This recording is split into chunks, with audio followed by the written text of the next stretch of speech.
It was a late September afternoon, the kind where the sun hangs low and golden across the backyard, making everything feel warmer than it actually is. I was in the kitchen, washing the last of the dishes from breakfast, a ritual I always found strangely meditative, when I heard the faint crunch of tires against the gravel driveway. I looked up and saw a familiar car pull in. My husband, Mark, had mentioned earlier that his business partner, Tom, might stop by unexpectedly, but I hadn't expected him today. Tom was someone I had always admired from a distance. He carried a calm authority about him, not in an overbearing way, but in a manner that made you feel immediately at ease. We'd shared polite conversations at company events, mostly small talk about work, golf, or the occasional neighborhood gathering. I never imagined we'd have a moment where anything deeply personal would come into play. Mark greeted him warmly, the kind of handshake that tells you these two have history and mutual respect. I watched from the kitchen doorway as they exchanged a few jokes, laughter spilling lightly into the warm afternoon air. I joined them a few minutes later with a tray of iced tea and freshly baked scones. Tom's smile was genuine, the kind that reaches your eyes and leaves you feeling welcomed. We settled in the living room, sunlight pooling across the soft beige carpet and the framed family photos that lined the shelves. Tom started talking about the usual things: work deadlines, new projects, some mundane office politics, but then there was a subtle shift in his tone. Something softened, and his eyes, for a brief moment, seemed to hold a story waiting to be told. Mark excused himself to take a phone call, leaving Tom and me alone. I could feel the tension lift slightly, though I wasn't sure why. There was a quiet in the room that encouraged honesty. Tom looked around, noticing the small details of our home: the way the sunlight hit the books on the shelf, the soft hum of the ceiling fan. It was almost as if he was grounding himself, preparing to speak. Then, very gently, he began to share a part of himself that I had never imagined. It wasn't a dramatic revelation, not the kind you see in movies, but something profoundly human. He spoke of his father, a man who had been distant and stern, and how that had shaped his approach to life and work. He talked about the loneliness he had felt moving from city to city for his career, the kind of loneliness that doesn't often have words. His voice was steady, but there was an undercurrent of vulnerability that I couldn't ignore. I found myself leaning forward, listening more intently than I had expected. There was a gentle honesty in the way he spoke, a desire not to impress, but simply to connect. I realized that for the first time, I wasn't seeing Tom as Mark's business partner. I was seeing him as a person, a man who had carried silent burdens, yet still managed to show up for the people in his life. I shared a bit of my own story in return, not to compare pain, but to create a bridge between us. I spoke of my mother, who had passed away a few years earlier, and the quiet gaps she left behind in my daily life. I spoke about the comfort I found in routines, in the small acts of care that often go unnoticed. Tom listened, nodding, his expressions softening with each word. The room seemed smaller, more intimate, though it was the same familiar space I had walked through every day. There was a quiet understanding forming between us, a recognition of shared humanity. Time slipped by unnoticed, and I found myself wishing Mark wouldn't come back just yet, though I knew he would. The conversation had opened something unexpected, a space for empathy that neither of us anticipated when the visit began. When Mark finally returned, Tom smiled at me in a way that acknowledged the moment we had shared. I smiled back, a little embarrassed but also comforted by the simple human connection. The three of us continued our conversation, but there was a new layer now, a subtle warmth that lingered in the room long after Tom had left. I realized as I watched him drive away, the sun dipping lower into the horizon, that sometimes people reveal truths not to shock or impress, but simply to be seen. And in that recognition, I felt a quiet sense of gratitude, for honesty, for openness, and for the unexpected ways human connections can deepen. It was a day that began like any other and ended with a feeling of gentle revelation.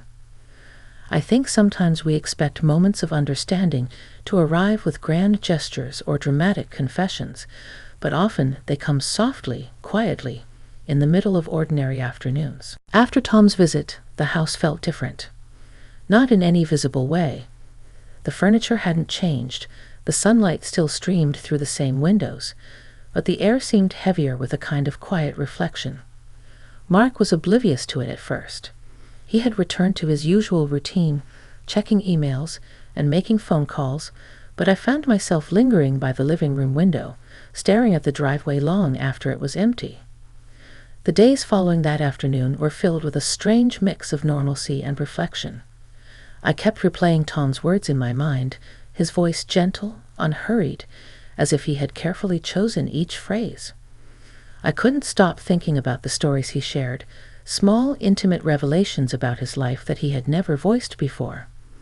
It was remarkable, the trust he placed in me, a stranger in his eyes, yet someone who shared a connection to the man he knew in business. One evening, a week later, Mark mentioned that Tom would be visiting again, this time to go over some paperwork and strategy for a new project. My first reaction was hesitation. I wasn't sure I wanted to relive that intensity of conversation, and yet there was a curiosity that tugged at me. I wanted to know more about the person behind the polite professionalism. When Tom arrived that Friday, the day was overcast, with clouds drifting lazily across the sky. He stepped inside and immediately noticed a vase of fresh lilies on the dining table. "They smell wonderful," he said, and I could hear genuine appreciation in his voice. It was such a simple thing, yet it made the room feel warmer. Mark left us alone again to go make a call, and I found myself sitting across from Tom at the dining table, the hum of the refrigerator and the faint ticking of the wall clock creating a quiet rhythm around us. We talked about work at first, projects, deadlines, logistics, but gradually the conversation drifted. It always did. Tom had a way of steering dialogue from facts and figures to observations about life without it feeling abrupt. He began telling me about his childhood home, a small town in Ohio where the seasons seemed to stretch endlessly. He spoke of the smell of wood smoke in winter, the long summer evenings spent catching fireflies, and the laughter that would echo in the kitchen as his family prepared dinner.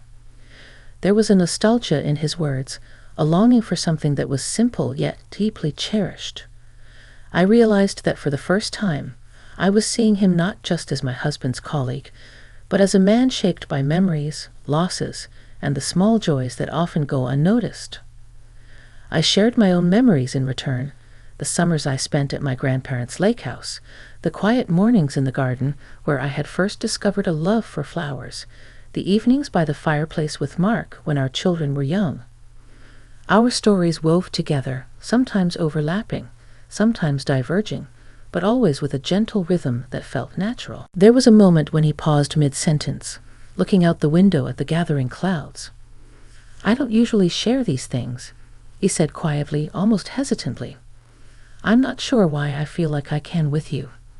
His eyes met mine, steady and sincere, and I realized he was trusting me with a piece of himself he rarely revealed to anyone. I reached for the cup of tea I had poured for him, and without thinking I said, "I'm honored that you do." The words felt simple, but I meant every one of them. There was a stillness in that room, a pause that seemed to stretch long enough for both of us to breathe deeply and absorb the moment. As the afternoon faded into evening, the sky shifting from gray to a soft amber, we talked about the future, our hopes, our regrets, and the lessons we had learned along the way. There was no pressure, no expectation, just an honest exchange of thoughts and feelings that left me feeling unexpectedly lighter, as if sharing these moments had released a tension I hadn't realized I was carrying. Mark eventually returned, his voice breaking the gentle hush of the room, but the warmth of the connection lingered. I could tell from the subtle change in Tom's demeanor that our conversation had left its mark. He was quieter, more reflective, yet somehow more present, fully engaged in the simple joys of being in a home, among people he respected and trusted.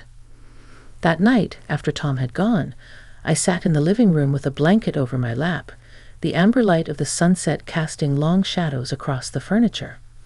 I thought about trust, about the courage it takes to reveal personal truths, and about the quiet power of being heard. It struck me that sometimes the most profound connections aren't forged in grand gestures, but in the delicate balance of listening and sharing, of seeing someone as they truly are and allowing yourself to be seen in return.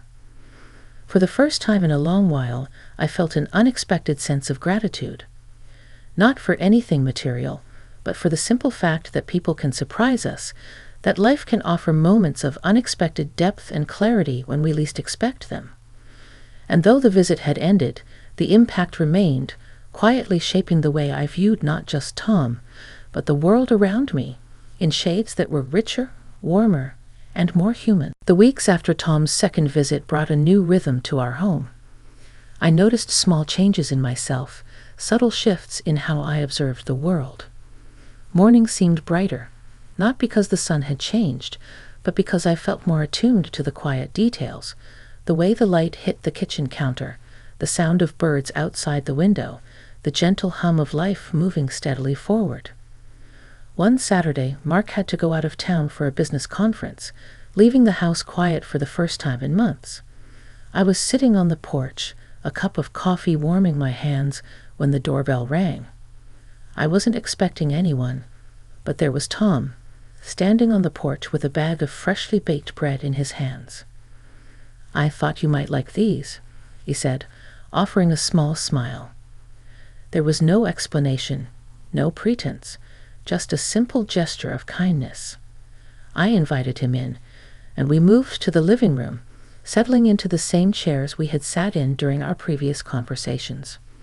There was a familiarity now, a comfort that made talking feel natural, effortless. We began with light conversation, commenting on the weather, on the latest news, and on the small changes in the garden. But as the afternoon sun slanted through the windows, his tone shifted slightly, a quiet seriousness settling over him. "I've been thinking," he began, "about the way we live our lives, how often we hold back parts of ourselves because we're afraid of judgment or misunderstanding." He paused, as if weighing his words. "I've realized that being honest, truly honest, is rarer than I thought, even with people you care about." I listened, feeling the weight of his words resonate deeply. There was a softness to his voice, a vulnerability that demanded attention, not in a dramatic, overwhelming way, but in a quiet, steady manner that invited empathy. I nodded, encouraging him to continue. He spoke of the pressures of maintaining a certain image in business, of always appearing strong, decisive, capable. He admitted that these expectations often left him feeling isolated, that he longed for someone to simply understand without needing to offer solutions or advice. His admission was neither boastful nor sorrowful. It was matter-of-fact, a candid glimpse into a part of his life few people had ever seen. I shared some of my own reflections in return, speaking about the masks we wear in different parts of our lives, the ways we hide insecurities beneath routines and responsibilities.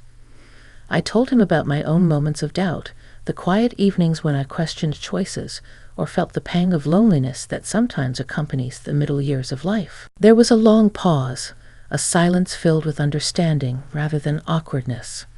For the first time, I felt a profound connection not through words or shared history, but through the simple act of listening and being heard.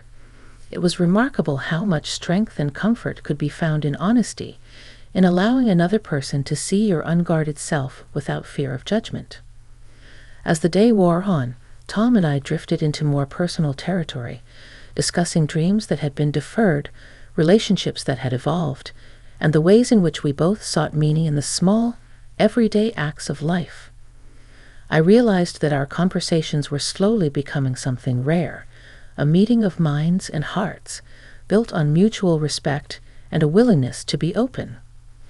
Mark returned in the evening, tired but cheerful, and joined us for dinner. There was a subtle difference in the atmosphere. a warmth that lingered in the room, a sense that the bonds between us had deepened without being overtly acknowledged. I noticed Tom's relaxed posture, the ease in his voice, and I understood that our previous conversations had allowed him to feel more fully present in a space that was his own as much as ours. After Tom left that night, I stayed on the porch for a long time, watching the sky turn indigo and the first stars emerge. I thought about the unexpected turns life takes, about the people we encounter who reveal new dimensions of existence simply by being sincere and open. I reflected on my own journey, the ways in which listening had enriched me, made me more compassionate, more attentive, more appreciative of the simple truths that often go unnoticed. It struck me that life's most meaningful experiences don't always come with fanfare. They arrive quietly, subtly, through moments of honesty and connection. And though the day had ended, I carried with me a profound awareness of the gift of being seen, and the equally profound gift of seeing another person truly, without pretense. That night, as I finally climbed into bed, I realized that the most unexpected visits often leave the deepest impressions. They remind us of what matters: integrity, empathy, and the courage to reveal our inner worlds to others who will receive them with respect. And for the first time in a long while, I felt a serene sense of clarity, a quiet confidence that these human connections, fragile and fleeting as they may seem, are the very threads that make life meaningful. The weeks after Tom's third visit settled into a comfortable rhythm, though there was always an unspoken awareness of the quiet connection that had formed. Life, in its usual pace, carried on. Mark focused on work, I tended to the house, and the small routines that brought me comfort, but beneath the surface, there was a lingering sense of depth in my daily experiences. One late afternoon, the sky painted in shades of peach and lavender, I found myself in the garden, pruning roses and arranging the small patch of herbs near the kitchen door. The scent of the earth, the warmth of the fading sun, and the soft rustle of leaves created a sense of calm I hadn't felt before. I thought about Tom, about the unexpected honesty he had shared, and about the quiet impact his presence had left on my perspective.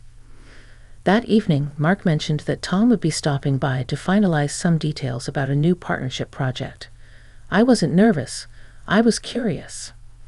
I wanted to see the man who had revealed so much of himself continue to navigate the world with the same authenticity, and perhaps even share a bit more of the quieter truths that often go unspoken.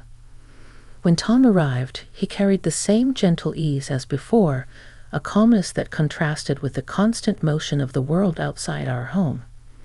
He complimented the flowers in the garden, commenting on the way the late sunlight softened the colors of the petals. I realized again that it wasn't just his words, but his awareness, the way he noticed the small, meaningful details that made him memorable. Mark excused himself briefly to take a call, leaving Tom and me alone once again. The room was quiet, save for the soft ticking of the wall clock, and I noticed the subtle way the shadows of the evening stretched across the floor. Without any preamble, Tom began speaking, not about work this time, but about his reflections on life, the paths we choose, and the unexpected lessons that arrive when we least anticipate them.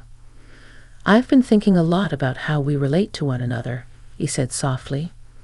"It's remarkable how much trust and understanding can grow from moments we never plan for, from conversations that start with something ordinary but end up changing the way we see things."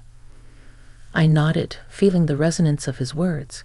I shared my own thoughts about the small acts of kindness and honesty that had shaped my life in profound ways, the friends who had been quietly supportive, the family members who had offered understanding without judgment, and the unexpected moments of connection, like the one with him, that had left a lasting impression. There was a long pause, a comfortable silence filled with mutual recognition.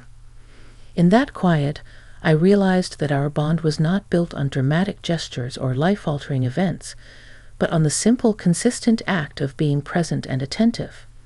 It was a reminder that sometimes the deepest connections are cultivated slowly, in the spaces between everyday routines. When Mark returned